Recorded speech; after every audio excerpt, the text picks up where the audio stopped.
आजमगढ़ के महाराजगंज थाना क्षेत्र के नरोत्तमपुर गांव निवासी प्रभात सोमवार की शाम गांव के घर से बाजार वाले घर पर खाना खाने के लिए निकला, लेकिन नहीं पहुंचा। बीते मंगलवार की सुबह उसका शव घर से कुछ दूर पर खंडहर में मिला।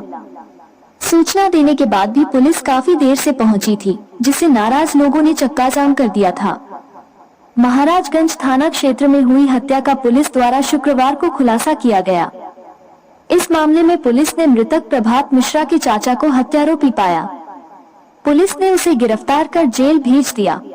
बीते 5 अगस्त को महाराजगंज थाना क्षेत्र के नरोत्तमपुर गांव निवासी प्रभात मिश्रा 20 गांव के घर से बाजार स्थित घर पर खाना खाने की बात कहकर निकला। जब वो काफी देर तक घर नहीं पहुंचा तो परिवार के लोगों ने उसकी खोजबीन शुरू की और पुलिस को भी सूचना दी। इस मामले में पुलिस ने गुमशुदगी की रिपोर्ट दर्ज की थी। वहीं 6 अगस्त की सुबह उसका शव घर से कुछ दूरी पर ही खंडहर में मिला था। इस मामले में सतीश चंद्र मिश्रा की तहरीर पर थाना महाराजगंज में कृष्णमणि मिश्रा व कृष्णचंद्र मिश्रा के ऊपर हत्या का मुकदमा दर्ज किया गया। पुलिस की विवेचना में प्रभात मिश्रा के चाचा रामचंद्र मिश्रा की संलिप्तता सामने आई। पुलिस ने मुखबिर की सूचना पर उसे गुरुवार को गिरफ्तार कर लिया। उसकी निशानदेही पर पुलिस ने हत्या में प्रयुक्त खून लगी और खून से सनी टी-शर्ट भी बरामद किया। चाचा ने पुलिस को बताया कि प्रॉपर्टी के विवाद को लेकर अभियुक्त ने अपने भतीजे मृतक प्रभात मिश्रा की हत्या किया था। चोरी से कटहल तोड़ते समय पहुंचा था। भतीजा अभियुक्त ने बताया कि प्रभात के पिता शीतला प्रसाद मिश्रा ने मृतक प्रभात मिश्रा की मां के नाम 2.5 बिस्वा जमीन की रजिस्ट्री कर दिया था। हाल ही में 01 जमीन की सुलह होने पर प्रभात मिश्रा के परिवार को 10 लाख रुपए मिले थे तथा अभियुक्त को कोई रुपया नहीं मिला था। 5 अगस्त को वो चोरी छिपे कटहल तोड़ने गया था। जलती हुई टार्च की रोशनी देखकर मृतक वहां आ गया तथा दोनों के बीच कहासुनी हुई। तब उसने सोचा कि सभी भाइयों में मृतक ही इकलौता वारिस है, इसे खत्म कर दिया जाए तो ठीक रहेगा। अभियुक्त रामचंद्र ने मृतक के ऊपर ईंट से प्रहार कर दिया, जिससे उसकी मौके पर ही मृत्यु हो गई। देखिए, थाना महाराजगंज में 5 तारीख को एक सूचना मिली थी कि शाम में एक जो लड़का है प्रशांत मिश्रा नाम का, करीब 20 वर्ष के आसपास उसकी उम्र है, वो अपने दादा के घर से अपने घर पे निकला था और उसके बाद फिर रास्ते में गायब हो गया। इसकी तत्काल जो थाना प्रभारी के द्वारा घटनास्थल का निरीक्षण किया गया और उसमें गुमशुदगी दर्ज की गई।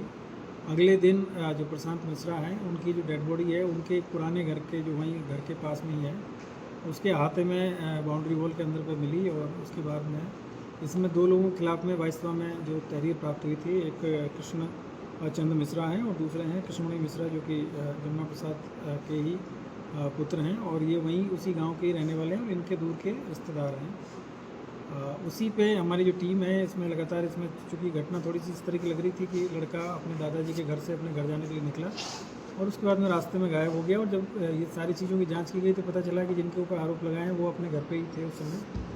तो थोड़ा सा इसमें संदेह हो रहा था कि घटना में हो सकता है कोई और लोग भी शामिल हो। हम लोगों ने इसमें जो भी विधिक प्रक्रिया है उसको अपनाते हुए पहले इसको मुकदमा पंजीकृत किया गया। उसके बाद में इसमें टीमें गठित की गई। पोस्टमार्टम रिपोर्ट है, उसमें भी जो कॉज ऑफ डेथ है वो ब्लंट ऑब्जेक्ट इसमें आया था।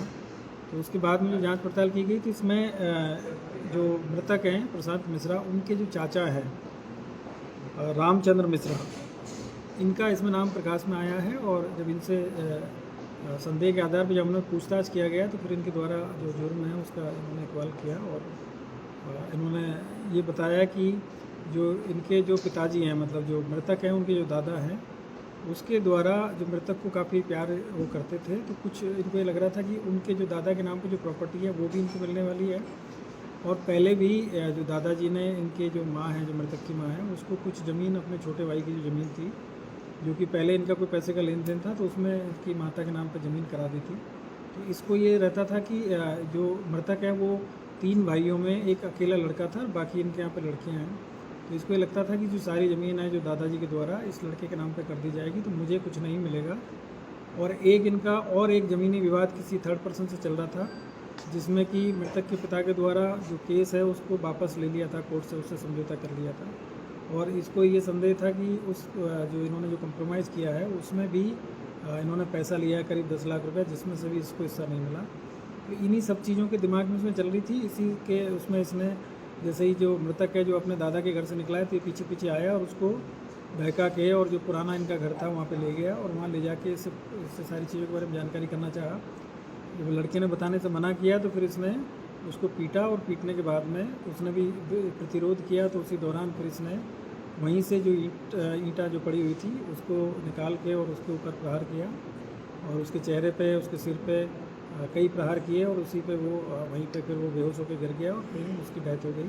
और उसके बाद में ये वहाँ से जाके अपना कपड़ा वपड़ा सब ठीक किया और उसके बाद में इसने भी एक एलिबाई क्रिएट करने का प्रयास किया कि मुझे भी कोई आदमी आया था जो पीछे से मार के भाग गया, मैं उसको पहचान नहीं पाया हूँ। तो इस पर पहले संदेह नहीं किया घर वालों ने, लेकिन बाद में हम लोगों ने पूछताछ किया गया तो इसने अपनी सारी चीज़ें एक्सेप्ट की है और इस लोग को आज गिरफ्तार करके जेल भेजा जा रहा है और इसके खिलाफ विधिक कार्रवाई इसमें की। मोटो सिर्फ प्रॉपर्टी था सर?